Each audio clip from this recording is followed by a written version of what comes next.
everyone, I'm Jill. Today, it is going to be an interesting day. It's windy and it's going to start getting below zero starting tonight. So right now it's about 30 degrees and Jeff is out leaf blowing the little dusting of snow that we have, maybe a half an inch yesterday. But let me show you what I'm getting ready to stack. This is for our wood. This is our wood shed. And of course, I have to have a ladder to get it up there. But I'm going to be working on this today. And I'll take you around, show you where Jeff has already snow blowed. Well, it's leaf blowed.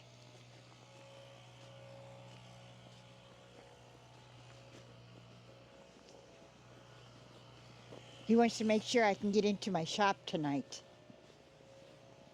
So he's already leaf blown this out a little bit.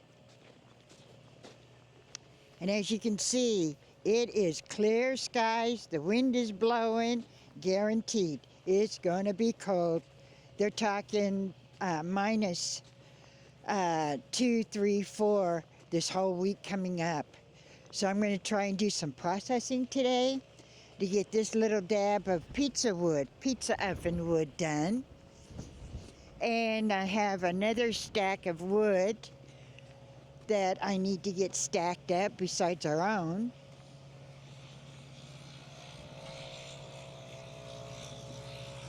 And as you can see, the flag is standing out. It is cool. I think it's 30 degrees right now.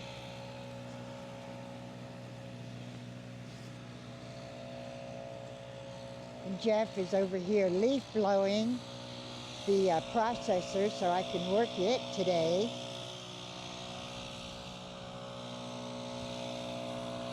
I want to get this finished up. This will be the final pizza oven wood that I'll be processing, just to get it out of the middle of the yard so when it does snow and freeze and everything else, get it out of the way.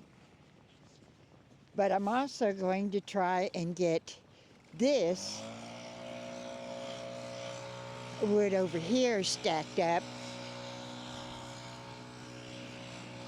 It's a lot easier after he leaf blows it for me to stack it where it doesn't fall over.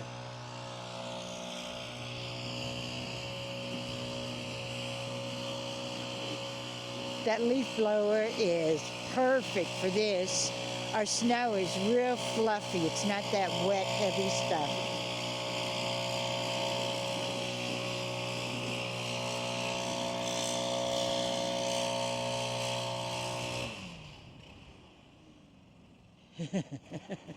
And it's one of those things he actually likes to do.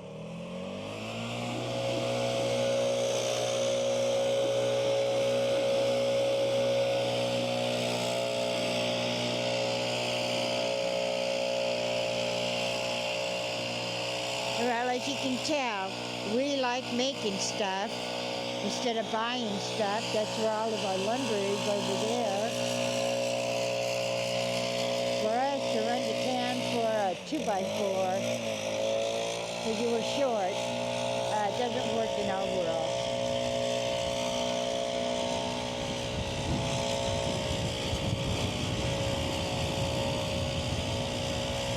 You can see that snow flying.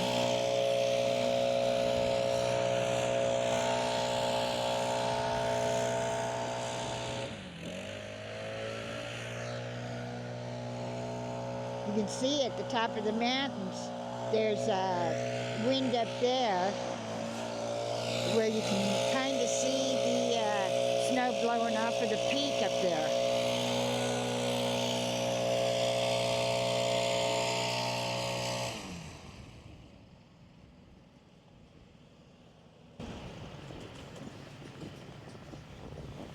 Well, hi everyone. Cold, windy day. Well, warm, windy day. It's what, 30 out right now? It is 30. Mm-hmm.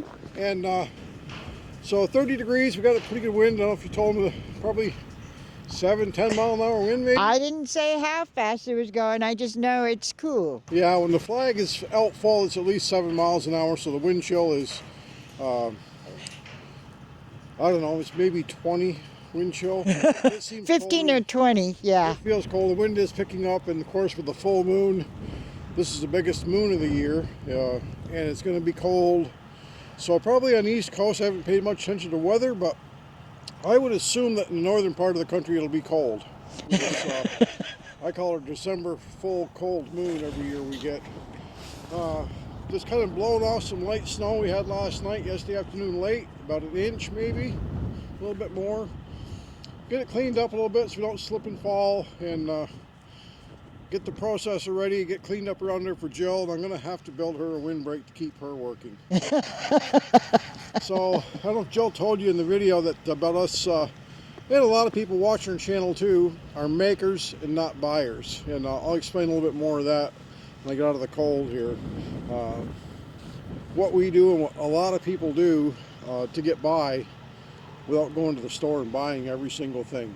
And there's some cases that you kind of have to, but a lot of people, especially farmers, loggers, all get by. They're makers. They're not doers and buyers. We're the doers, I guess. No. So, We know who the doer is and who the slacker is.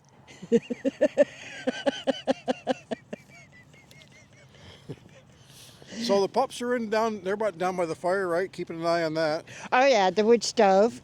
Unbelievable, those dogs, how they do it. They're excellent fire dogs. I mean, you couldn't, them mini doxies they will sit there and watch that fire days on end to keep it in control. So if you're looking for a good fire watchdog, those doxy hounds are they're the ticket.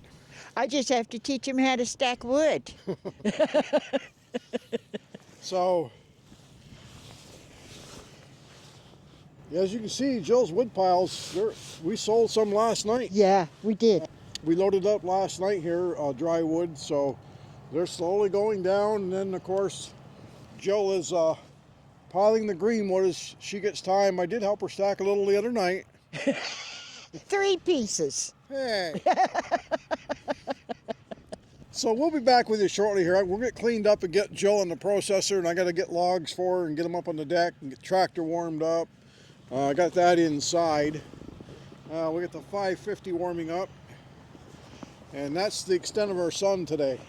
Yep. That's all we're going to get. We'll see that, and that's it. And late this afternoon, if it's clear, we'll see a little sun on the top of King Mountain, but it will not shine here in the yard until the 25th of January before we see sun rays again. So stay with us. We'll be back with you.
Well, I'll give you a shot of King Mountain with some sun. It is 10 minutes after 1, and we've got a pretty good wind blowing, and Jill's just finishing up the pizza wood. Well, I came inside out of the wind so you could kind of hear me, I guess. I don't know if you get a little bit of echo here in the shop. But today's video, we're talking about doers and makers, and then there's buyers. So kind of what I was thinking is, a lot of you watching our channel are doers. You cut your own wood, or you even burn your own wood. You don't rely on natural gas or electric heat, you go out and buy wood or cut wood and split and burn wood.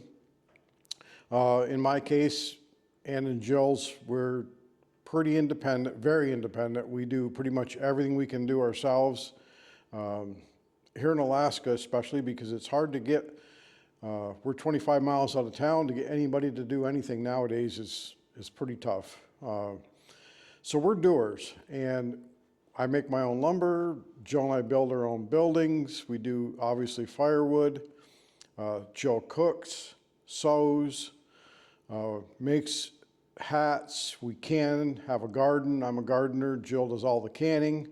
We're hunters, so we have, on a good year, our own meat. This year, not so lucky, but we are not going to starve to death. So you don't have to be a woodcutter or a master carpenter to be a doer.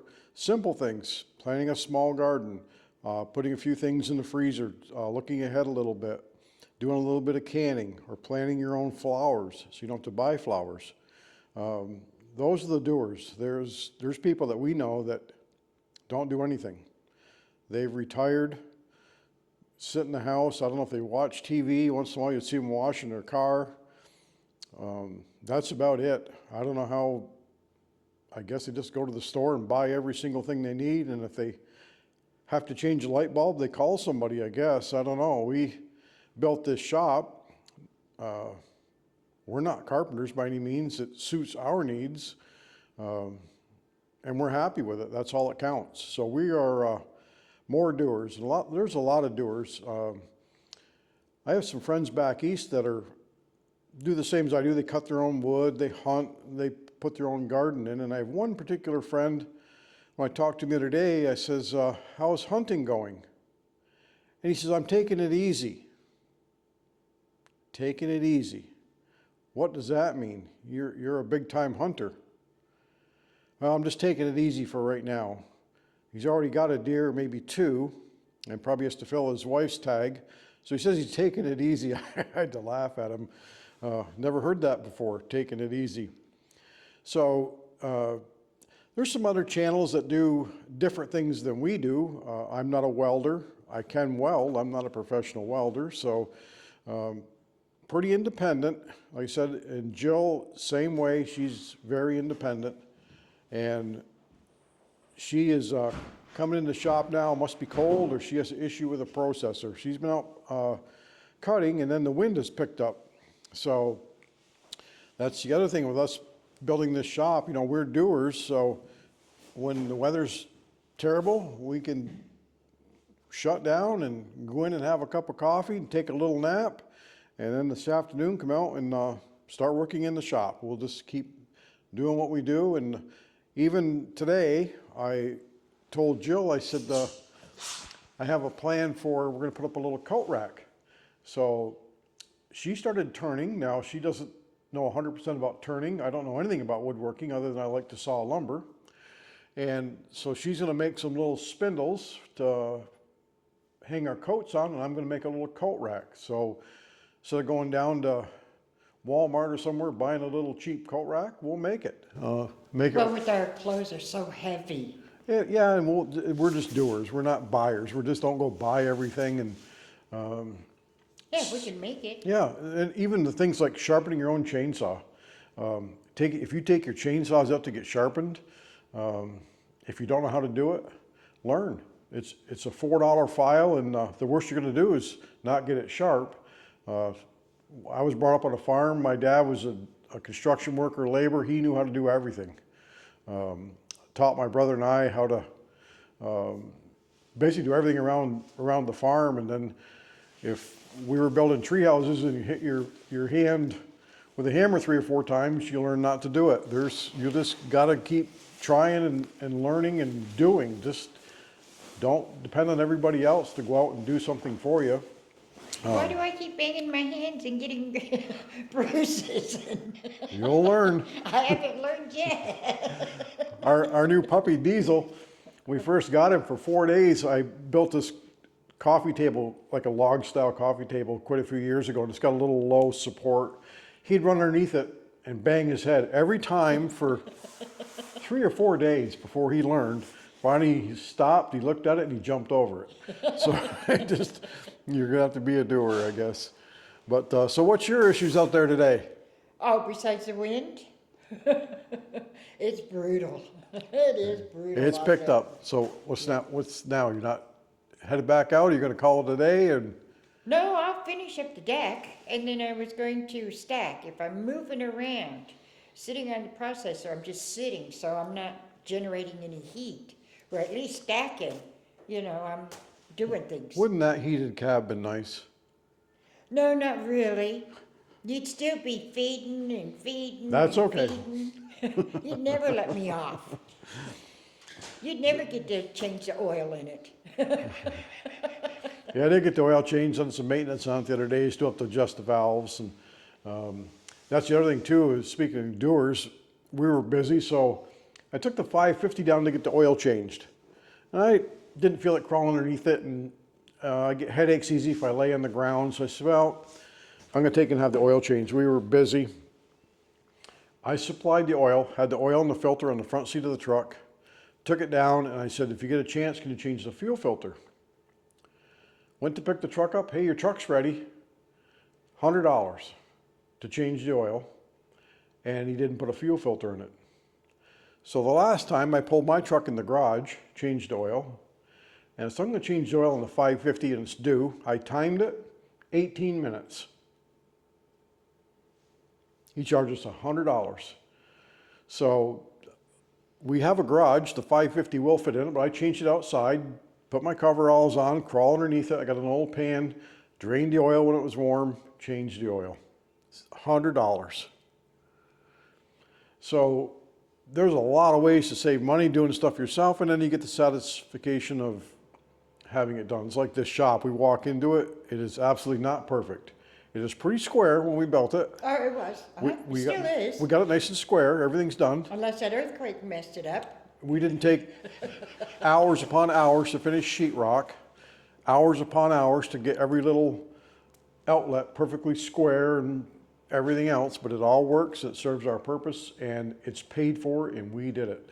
We didn't spend $100,000 for have somebody come in and do what we basically could do. Now the only thing you have to do is trim the windows. So, and I'm not a carpenter, not a finished carpenter by any means. So I just learned to just do it, and then from my early days of building a tree house till now, I've come a little ways, and then getting more tools and learning how to do it, just do it. It'd be nice to call up a finished carpenter, come in and, hey, can you finish off the shop and pay them? It'd look nice, it'd be done, but it all costs, so. Yeah. So that was kind of my idea for today's video about doers and buyers and people that work for themselves. You don't have to be, like I said, a welder or electrician, or there's a lot of things you can do and a lot of things you can just step out and try it and learn. What's the worst that can happen? You can bang your finger with the hammer. Yeah, it's just same as Joe with the piling the wood. 6 years ago, she had the cafe. I had a load of logs brought up, and we were first dating. I'd come up and cut the logs, and she would split them. So we started piling it, and her piles kept leaning and tipping over. So I actually showed her the way that I was taught how to pile the wood so it wouldn't tip over. So one day she took a shortcut, and the last part of the pile tipped over. And I don't think you've had a pile really tip over other than in the woodshed, not because of the fault of your piling, but the foundation we piled it on gave way. But you can see her wood piles now. I mean, they're solid, even with whole 6.1 earthquake, and they stayed up. A couple of them tipped a little, but yeah. So just keep trying and keep going, and next thing you know, it'd be like Jill, you'd be professional. I wouldn't say that. I am no professional. So when you finish our classes, you're going to be well satisfied with your abilities to pile wood. And we do have accommodations in the summer. We do have accommodations in the winter, but there's no heat in the cabin. Yeah. So, you have to just bring your own sleeping bag, I guess. We put a wood stove in there because we have plenty of wood somebody could stay warm with. So we're going to let you guys go for now, and we'll keep the sawdust flying and the snow flying with the wind blowing. From the Alaska Woodyard. Thanks for coming along.